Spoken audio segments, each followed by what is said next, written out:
Down. 5, 4, 3, 2, 1. Ignition. 点火，点火。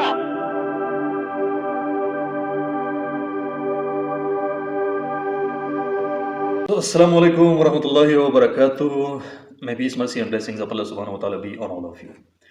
आज हम अपनी रिवायत से थोड़ा सा हट के एक बहुत अहम मौजू के ऊपर बात करने जा रहे हैं जो पाकिस्तान के साथ मुंसलिक है, जो पाकिस्तान की तारीख में पहली मरतबा पाकिस्तान जो लॉन्च करने जा रहा है, बल्कि पाकिस्तान ने आज 3 मई को लॉन्च किया हुआ है अपने एक लूनर मिशन को, लूनर सैटेलाइट को, जो एक लूनर मिशन का हिस्सा है। और वो लूनर मिशन जो है, आप सबको पता है, आपने न्यूज़ में सुना होगा कि वो लूनर मिशन का नाम जो है वो क्या है, वो है चैंग-ई-6।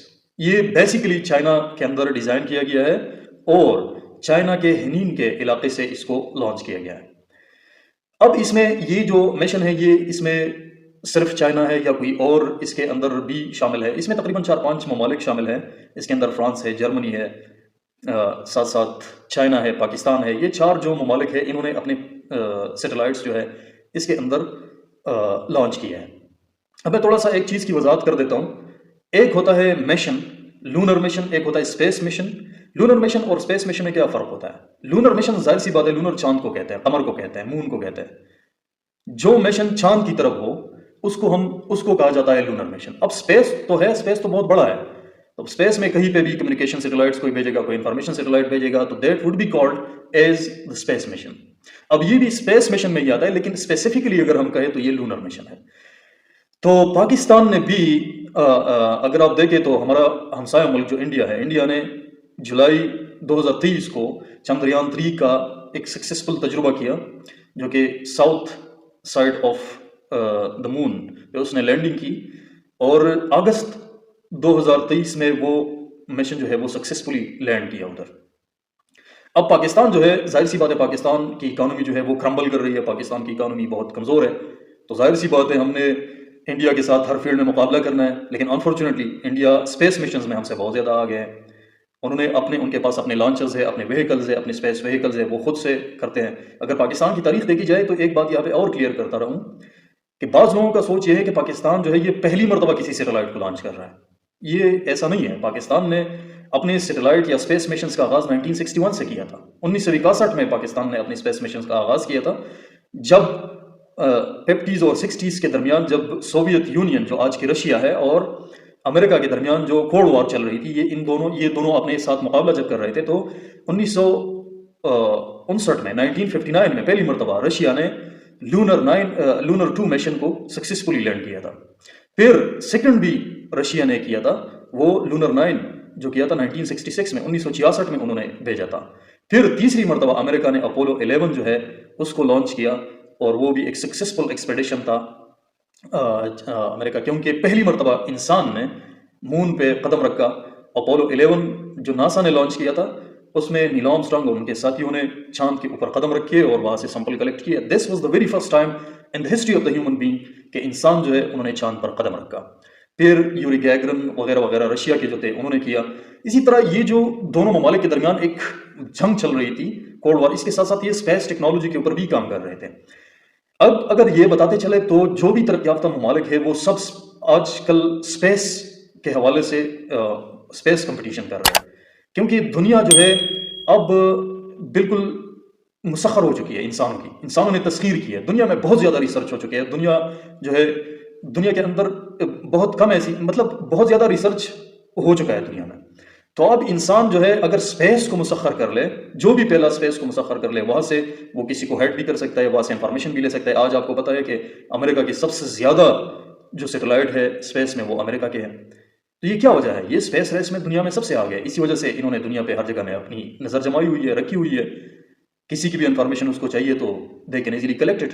तो लिहाजा ये एक ज़रूरत है वक्त की, मतलब साथ साथ रहने की, बैलेंस ऑफ पावर की बहुत ज़्यादा हर मुल्क की ज़रूरत होती है। दुनिया को बैलेंस ऑफ पावर चाहिए। अगर बैलेंस ऑफ पावर ना हो तो जैसा आप देख रहे हैं कि गज़ा में फ़लस्तीन और इसराइल के अंदर बैलेंस ऑफ पावर नहीं है, तो क्या जुल्म ढाया जा रहा है इसराइल। बहरहाल अभी अपनी टॉपिक की तरफ वापस आते हैं। तो पाकिस्तान ने इसी तरह अपनी स्पेस मिशंस में जब पहला कदम रखा तो वो 1961 में रखा। 1961 में पाकिस्तान ने स्पार्को का जो है सेंटर कायम किया, जो बेसिकली स्पेस मिशंस के हवाले से काम करेगा। तो पहली मरतबा 1983 में 1983 में पाकिस्तान ने एक space satellite experimental communication satellite के ऊपर काम शुरू किया जिसका नाम था बदर 1, और 1990 में उस सैटेलाइट को पाकिस्तान ने लॉन्च किया। ये बतौर एक्सपेरिमेंटल कम्युनिकेशन सैटेलाइट था जो ये भी चाइना के असिस्टेंस से पाकिस्तान ने लॉन्च किया। लेकिन आपको पता है कि चाइना और रशिया का स्ट्रांग एलाई था, तो अमेरिका ने हमारे ऊपर प्रेशर डाला। पाकिस्तान की तो जाहिर सी बात है, हम तो 1951 से अमेरिका के साथ में खड़े हैं, तो जो हम कर रहे हैं वो बदमाशी कर रहे हैं। बहरहाल अमेरिका ने हमारे ऊपर प्रेशर डाला, मतलब हमें रिस्ट्रिक्ट किया, बावजूद इसके कि हमने बहुत सारी चीज़ें डिले की। लेकिन फिर इस डिले और इन सारी चीज़ों की वजह से पाकिस्तान के ऊपर जंग भी आया, पाकिस्तान की इकॉनमी भी क्रम्बल कर गई, पाकिस्तान के हालात बहुत हौज पौज रहे। इसके बावजूद भी 2011 में पाकिस्तान ने एक दूसरा मिशन जो है वो लॉन्च किया। वो कम्युनिकेशन सैटेलाइट पाकिस्तान ने लॉन्च किया, और वो भी अमेरिका की चाइना की मदद से किया।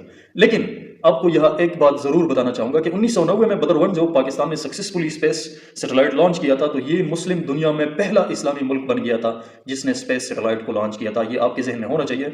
ज्यादातर लोग ये सोच रहे हैं कि नहीं, ये पाकिस्तान का पहला एक सैटेलाइट है जो स्पेस में भेज रहा है। नहीं, पहला सैटेलाइट है पाकिस्तान की तारीख में जो ये चांद पर भेज रहा है।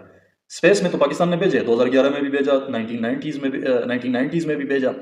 बहरहाल 2011 में जब भेजा तो इसके साथ पाकिस्तान ने एक 2047 तक एक कंप्लीट रोड मैप बनाया कि 2047 तक हम अपने स्पेस की जो मिशंस है इसके ऊपर हम बहुत ज्यादा काम करेंगे और कई सेवरल सैटेलाइट्स हम भेजेंगे। लेकिन जब इंडिया ने चंद्रयान 3 का सक्सेसफुल तजुर्बा किया तो पाकिस्तान के साथ तो जाहिर सी बात है, पाकिस्तान तो ऐसे नहीं रह सकता। पाकिस्तान ने भी चाइना के साथ मिलके इसी मिशन के ऊपर पिछले 2 साल से काम किया और बहुत तेजी से काम किया। ये जो है इंस्टीट्यूट ऑफ स्पेस टेक्नोलॉजी जो है इस्लामाबाद के, इन्होंने ये 2 साल में तकरीबन 4 स्पार्को और ये इंस्टीट्यूट ऑफ स्पेस टेक्नोलॉजी, इन्होंने मुश्तरका काम करते हुए इस प्रोब को, इस सैटेलाइट को बनाया जिसका नाम है iCubeQ। iCubeQ इसको इसलिए कहा जाता है कि it is like a square, it is a square type. और क्यों कमर को कहते हैं, कमर जो है ये अरबी में चांद को कहते हैं। तो iCubeQ इसको नाम दिया गया। इसके बेसिकली 3 डोमेन्स हैं इस iCubeQ के। इसके 3 डोमेन है। ये जो 2 डोमेन है ये इसको कहते हैं, मतलब ये 2 डोमेन जो है ये रिवॉल्व करेंगे आर्बिट्री, ये चांद जो है ना इसके ऊपर लैंड नहीं करेंगे। ये इंफॉर्मेशन कलेक्ट करेंगे, इसके अंदर ऑप्टिकल कैमरास लगे हुए हैं, ये तस्वीरें लेंगे मुख्तलिफ 1 किलोबाइट पर सेकंड की रफ्तार से ये जो है ये डेटा ट्रांसमिट करेंगे। तीसरा जो इसके अंदर डोमेन है वो डोमेन जो है ये मॉड्यूल, तीसरा मॉड्यूल जो इसका है वो है लैंड मॉड्यूल। ये लैंड मॉड्यूल जो है 2 ऑर्बिटिंग मॉड्यूल है और तीसरा जो है ये लैंड मॉड्यूल है। ये जो है ये चांद के ऊपर बैठेगा। इसके अंदर कुछ मैग्नेटिक स्पेसिफिकेशंस किए गए हैं जिसके जरिए से हम मालूम करेंगे कि जो चांद का जो मैग्नेटिक अर्क है उसका हमें अंदाजा होगा, तो इससे वो इंफॉर्मेशन हमें मिलेगी। अब इसका फायदा क्या है? इसका फायदा ये है कि नंबर 1 तो पाकिस्तान के पास अब स्पेस या खास तौर पर लूनर के फर्स्ट हैंड इंफॉर्मेशन आएंगे। इससे पहले जब हम लेते थे तो दूसरों ममालिक से लेते थे, अब हमें ये इन्फॉर्मेशन फर्स्ट हैंड इन्फॉर्मेशन आएंगे और बहुत सारी इन्फॉर्मेशन के लिहाज से, रिसर्च के हवाले से बहुत ज़्यादा ये तवील हो जाएगी ये वीडियो अगर इसके ऊपर मैं गुफ्तगू करूंगा साइंटिफिक लिहाज से। लेकिन बहरहाल ये एक सक्सेसफुल मिशन होगा अगर ये कामयाब होगा तो पाकिस्तान का ये तारीखी एक कदम है, एक स्टेप है जो पाकिस्तान की तारीख में लिखी जाएगी कि ये जो मिशन है 3 मई अभी से रवाना हुआ, तकरीबन 5-6 दिन का ये मिशन होगा और ये जो कंप्लीट होगा ये तकरीबन 8 तारीख को सुबह के टाइम ये लैंड करेगा और ये डिटैच होगा। ये जो iCubeQ है ये डिटैच होगा, वो जो व्हीकल है, कैरियर व्हीकल है, उससे डिटैच होगा। उसके अंदर जो कैमरेज लगे हुए हैं वो सब मोमेंट्स वो रिकॉर्ड करेंगे और फिर 3 से लेकर 5 महीने तक ये रिवोल्यूशन करेगा चांद के इर्द गिर्द। और इन्फॉर्मेशन जो है एक पाकिस्तान के अंदर एक स्टेशन है और एक चाइना के अंदर स्टेशन है, दोनों जगहों पे ये इन्फॉर्मेशन जो है ये इकट्ठे करेगा और इसके जरिए से पाकिस्तान जो है, अलबत्ता ये एक और ये जो 2047 तक पाकिस्तान का प्लान है ये बहुत ज्यादा जरूरी है। ये पहला स्टेप जो है ये बहुत ज्यादा जरूरी है। अब पाकिस्तान के लिए क्या करना चाहिए? पाकिस्तान के लिए सबसे ज्यादा जरूरी ये है कि हम खुद कफील हो जाए, मतलब दूसरों पे डिपेंड ना करें हम। तो हमारे इंजीनियर्स का अल्हम्दुलिल्लाह इसमें काफी तजुर्बा हुआ। इंशाल्लाह मुझे उम्मीद है कि आइंदा जो स्पेस मिशन होंगे आइंदा के लिए वो पाकिस्तान से इंशाल्लाह वल अज़ीज़ लॉन्च करेंगे। ये जो हमें चाहिए कि जो हमारी स्पेस स्टेशन है स्पेशली स्पार्क को, इसको हमें मजबूत करना पड़ेगा इस रिसर्च के हवाले से, क्योंकि दुनिया जो है ये अभी स्पेस जो है इसको एक्सप्लोर कर रही है, और ये दुनिया की जो जंगें हैं ये भी अभी ज़मीनी कम और स्पेस के लिहाज से बहुत ज़्यादा अहमियत के हामिल हो रहे हैं। तो इसलिए हमें इस मैदान में ना बहुत ज़्यादा मेहनत करनी पड़ेगी। लेकिन सबसे ज़्यादा ज़रूरी ये है कि हम हमारी इकॉनमी स्ट्रॉन्ग हो, हमारे मुल्क से करप्शन ख़त्म हो, हमारे मुल्क की जो मेरिटोक्रेसी है उसको मेरिट पे जो चीज़ें होती है वो मुल्क तरक्की करता है। जब मेरिट की फमाली हो जाती है, आप देखें ना पाकिस्तान के हर इदारे में तबाही और बर्बादी है, तो मुल्क तो क्रम्बल करेगा, हम गदागर होंगे, इसी तरह हम अमेरिका के गुलाम रहेंगे, क्योंकि वो हमें कर्जा देगा। कर्ज देंगे हमें तो फिर बदमाशी भी करेंगे, गदागर तो बदमाशी नहीं कर सकते।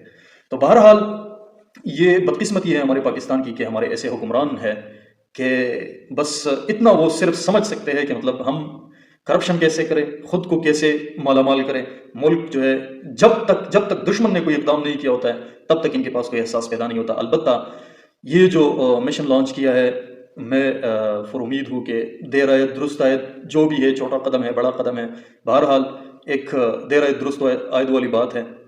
बहरहाल अल्लाह सुब्हानहू तआला से दुआ करेंगे कि अल्लाह सुब्हानहू तआला पाकिस्तान को बहुत सारी इज़्ज़तों से नवाजे, और हमारे मुल्क में नेक हुक्मरान, एलिजिबल हुक्मरान अल्लाह सुब्हानहू तआला इस मुल्क के इक़्तिदार अल्लाह सुब्हानहू तआला नेक और बेहतरीन लोगों के सपुर्द करें कि ताकि ये मुल्क तरक्की कर सके और ये मुल्क हकीकत में इस्लाम का गहवारा बन सके। अस्सलामु अलैकुम वरहमतुल्लाहि वबरकातुहू।